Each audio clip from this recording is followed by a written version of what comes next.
तो स्वागत है आज के क्लास में भारतीय संविधान पार्ट 4। आज हम लोग पढ़ने जा रहे हैं राज्यों के पुनर्गठन के लिए कौन कौन सा आयोग का गठन किया गया था। तो पहला आयोग था एस.के.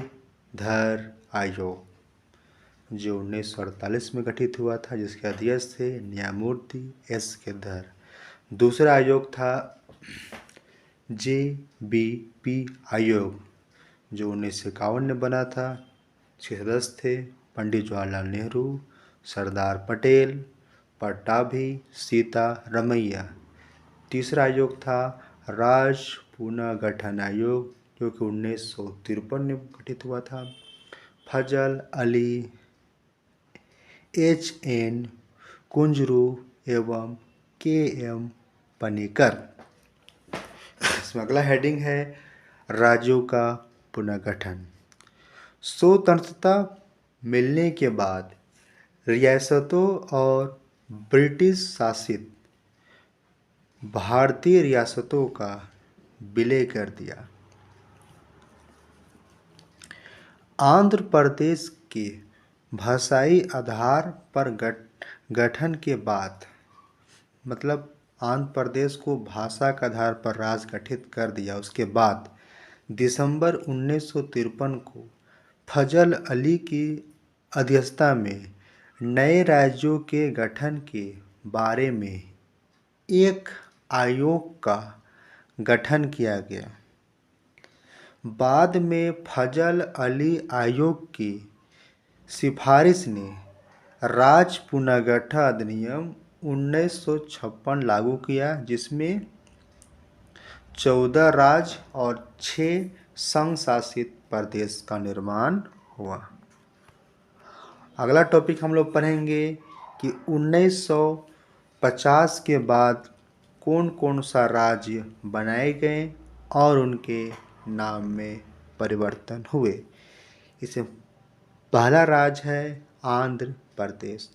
राज्य पुनर्गठन अधिनियम 1953 द्वारा सर्वप्रथम राज्य के कुछ क्षेत्रों को मद्रास स्टेट से अलग करके आंध्र स्टेट बनाया गया तथा बाद में राज्य पुनर्गठन अधिनियम 1956 द्वारा संयुक्त तेलुगु भाषी आंध्र प्रदेश में रखा गया और इसे आंध्र प्रदेश का नाम दिया गया।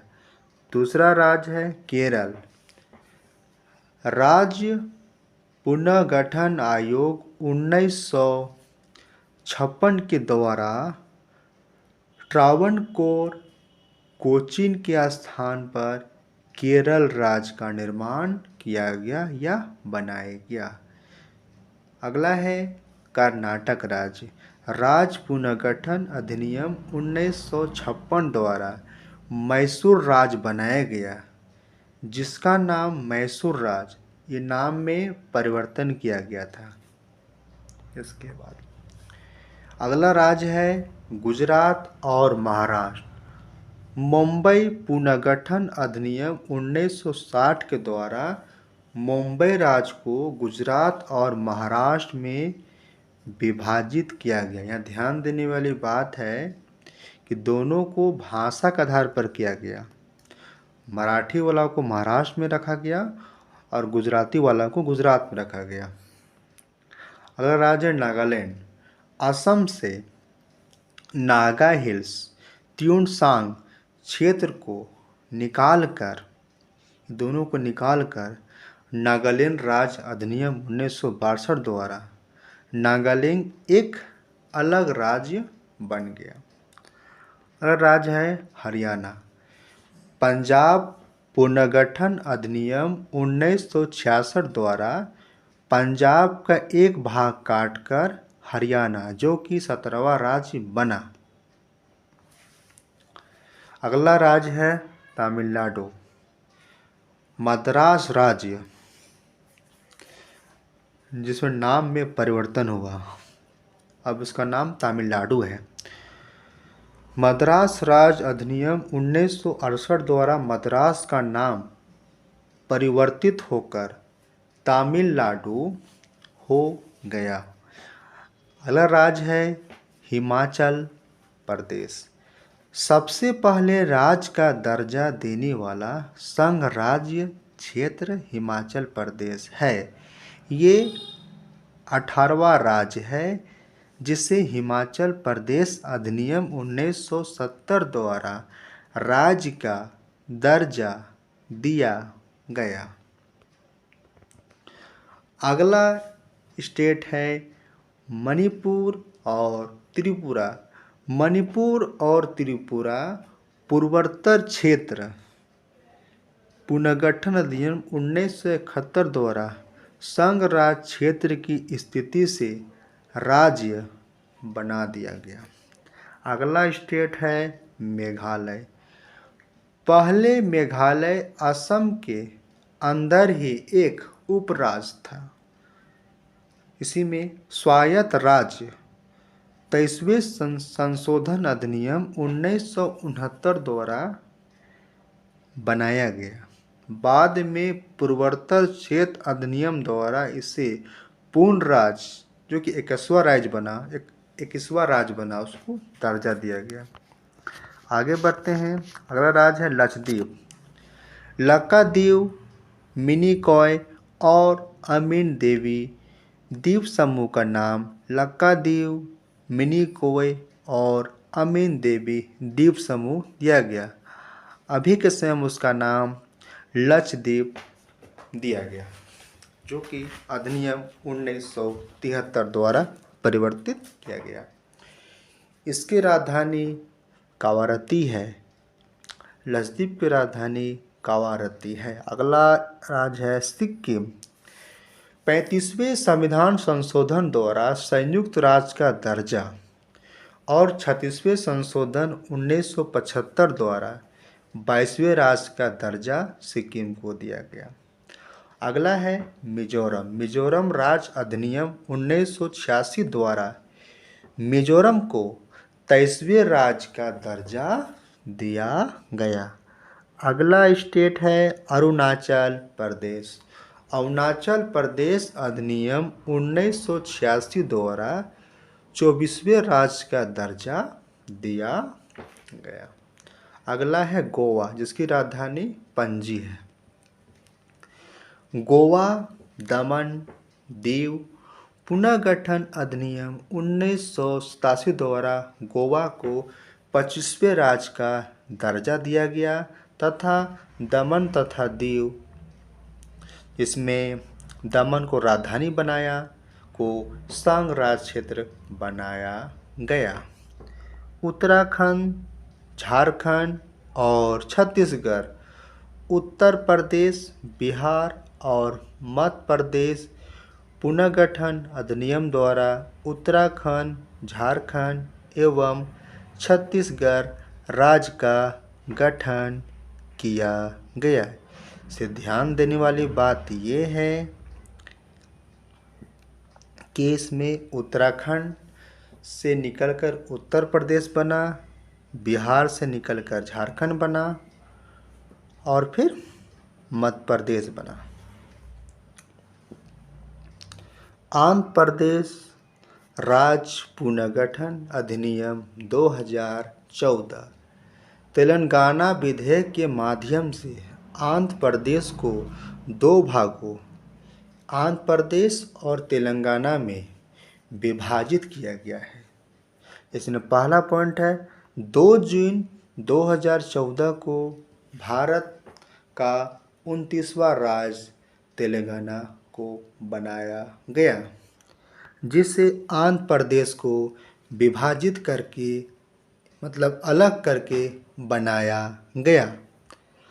हैदराबाद राज्यपाल के अधीन व्यवस्था के अंतर्गत दोनों राज्य की संयुक्त राजधानी बनी रहेगी जब तक आंध्र प्रदेश राज्य के लिए नई राजधानी गठित नहीं की जाती है।